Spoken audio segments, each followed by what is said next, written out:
السلام علیکم دوستو، آج کی اس ویڈیو میں آپ کے سامنے ایک خوبصورت قصہ بیان کرتے ہیں جو ضرور آپ کو پسند آئے گا انشاءاللہ۔ اس قصے کو مولانا رومی یوں بیان کرتے ہیں کہ پہلے زمانے میں ایک شخص تھا جس کا نام نسوہ تھا۔ مرد دیگر شکل اور آواز بالکل عورتوں کی سی تھی اور شاہی محل میں بیگمات اور بادشاہ کی شہزادیوں کو نہلانے اور مین نکالنے کی خدمت پر مامور تھا، اور عورت کے لباس میں یہ شخص ملازمہ اور خاتمہ بنا ہوا تھا۔ چونکہ یہ مرد شہوت کا عملہ رکھتا تھا، اس لیے شاہی خاندان کی عورتوں کی مالش سے نفسیاتی لذت بھی پاتا تھا۔ جب بھی توبہ کرتا تو اس کا نفس ظالم اس کی توبہ کو توڑ دیتا۔ ایک دن اس نے سنا کوئی بڑے عارف بزرگ تشریف لائے ہیں۔ یہ بھی حاضر ہوا اور عرض کیا کہ یہ گناہ گار عارف کے سامنے آیا، آپ سے عرض ہے کہ ہم کو دعا میں یاد رکھے گا۔ چنانچہ انہوں نے نسوہ کے لیے دعا کی۔ ان بزرگ کی دعا 7 آسمانوں سے اوپر اٹھا لی گئی اور اس عاجز و مسکین کا کام بن گیا۔ اس خدائے ذوالجلال نے اپنی خاص قدرت سے ایک سبب اس کے گناہ سے خلاصی کا پیدا فرمایا۔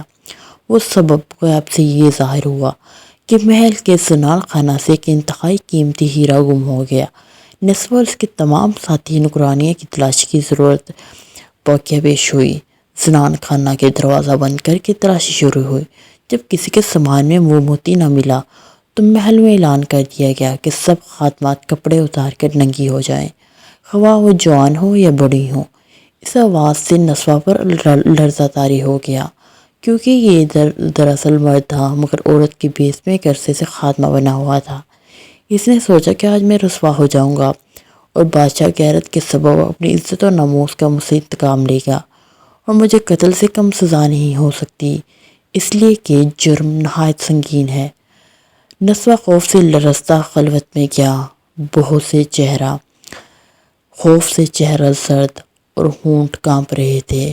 نسوہ چونکہ موت کو اپنے سامنے دیکھ رہا تھا، لہٰذا خوف کے مارے پتے کی طرح لرز رہا تھا۔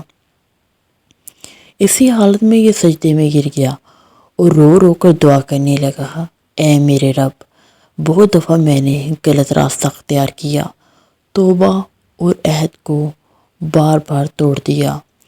اے میرے اللہ، اب میرے ساتھ وہ معاملہ کیجیے جو آپ کے لائق ہے، کیونکہ میرے ہر سوراخ سے میرا سانپ مجھے ڈس رہا ہے۔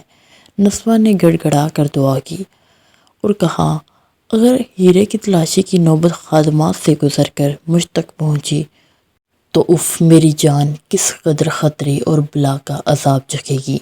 اگر آپ اس مرتبہ میری پردہ پوشی فرما دے تو میں نے توبہ کی ہر نالائق کام سے۔ نسوہ یہ کہہ کر مناجات کرنے لگا۔ نسوہ یہ مناجات کرتے کرتے عرض کرنے لگا، اے میرے رب، میرا جگر میں غم کے سینکڑوں چھالے بھڑک رہے ہیں، اور آپ میری مناجات میں سے میرے جگر کا خون دیکھ لے کہ میں کس قدر بے بس ہوں، بے بسی کی حالت اور درد سے فریاد کر رہا ہوں۔ نسوہ اپنے رب سے گریہ زاری کر ہی رہا تھا کہ محل میں صدا بلند ہوئی کہ سب کی تلاشی ہو چکی ہے، اب اے نسوہ تو سامنے آ اور عریاں ہو جا۔ یہ سننا تھا کہ نسوہ اس خوف سے کہ ننگے ہونے سے میرا پردہ فاش ہوگا بے ہوش ہو گیا، اور اس کی روح رواں کی سیر میں مشغول ہوگی۔ اللہ تعالیٰ کی بحر رحمت کو اس وقت جوش آیا اور حق تعالیٰ کی قدرت سے نسوہ کی پردہ پوشی کے لیے بلا تخیر فوراً ہیرا مل گیا۔ اچانک آواز آئی کہ وہ گمشدہ مل گیا۔ اب بے ہوش نسوہ بھی ہوش میں آ گیا تھا، اور اس کی آنکھیں سینکڑوں دنوں کی روشنی سے زیادہ روشن تھی، کیونکہ عالم بے ہوشی میں نسوہ کی روح کو حق تعالیٰ نے رحمت نے اپنی تجلیات و قرب کا مشاہدہ کرا دیا تھا، جس کے انوار اس کی آنکھوں میں ہوش میں آنے کے بعد بھی تابع تھے۔ شاہی خاندان کی عورتیں نسوہ سے معذرت کرنے لگی اور عاجزی سے کہا کہ ہماری بدگمانی کو معاف کر دو، ہم نے تم کو بہت تکلیف دی ہے۔ نسوہ نے کہا، یہ تو اللہ تعالیٰ کا مجھ پر فضل ہو گیا ہے مہربانو، ورنہ جو کچھ میرے بارے میں کہا گیا ہے ہم اس سے بھی برے اور خراب ہیں۔ اس کے بعد سلطان کی ایک بیٹی نے اس کو مالش اور نہلانے کا کہا، مگر نسوہ چونکہ اللہ والا ہو چکا تھا اور بے ہوشی میں اس کی روح اللہ تعالیٰ کے قرب کے خاص مقام پر فائز ہو چکی تھی۔ اتنی قوی تعلق معلّہ اور یقین کی نعمت کے بعد گناہ کے ظلم کی طرف کس طرح رخ کرتا، کیونکہ روشنی کے بعد اندھیرے سے بہت ہی نفرت محسوس ہونا فطرتی امر ہے۔ نسوہ نے شہزادے سے کہا، اے شہزادے، میرے ہاتھ کی طاقت اب ختم ہو چکی ہے اور تمہارا نسوہ اب بیمار ہو گیا ہے، لہٰذا مالش کی ہمت نہیں۔ چنانچہ اس بہانے سے اس نے اپنے آپ کو گناہ سے بچا لیا۔ نسوہ نے اپنے دل میں سوچا کہ میرا جرم حد سے بڑھ گیا تھا، اب میرے دل اور خوف اور غم کیسے نکل سکتا ہے۔ نسوہ نے کہا، میں نے اپنے مولا سے حقیقی توبہ کی، ہمیں اب اس توبہ کو ہرگز نہ توڑوں گا، خواہ میرے تن سے میری جان بھی جدا ہو جائے۔ مذکورہ بالا واقعے سے حاصل ہونے والا سبق، اس واقعے سے ہمیں کئی سبق حاصل ہوتے ہیں دوستو۔ اپنی گندی حالت سے کبھی بھی نا امید نہ ہونا، حق تعالیٰ کی رحمت ہر حالت کی اصلاح پر قادر ہے۔ اللہ والوں سے دعا کی درخواست اپنی اصلاح کے لیے کرنی چاہیے، جیسا کہ نسوہ نے درخواست کی اور بامراد ہوا۔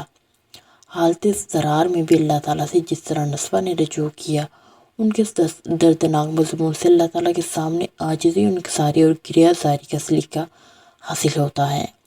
نسوہ کی طویل عمر گناہوں میں گزری تھی اور کس قدر خطرناک حالت تھی، مگر اللہ تعالیٰ نے ان کی ہدایت کے لیے غیب سے راستہ پیدا کیا اور توبہ صادقہ کی توفیق بخشی۔ اور حضرت نسوہ رحمۃ اللہ سے جس انداز سے توبہ کا مضمون ذکر کیا ہے، خواہ جان جسم سے جدا ہو جائے مگر میں اپنی توبہ اور عہد کو نہ توڑوں گا، یہ ان کے اونچے درجے، اونچے مرتبے، بڑے حوصلے کی واضح دلیل ہے۔ اللہ تعالیٰ ہم سب کو ایسی ہی توبہ نسوہ کی توفیق عطا فرمائے۔ تو دوستو یہ تھی ہماری سٹوری، ضرور آپ کو پسند آئی ہوگی انشاءاللہ، لیکن اس سے پہلے ہمارے چینل کو سبسکرائب کر دیں اور ویڈیو کو لائک کریں۔ اللہ آپ کو خوش رکھے، آمین۔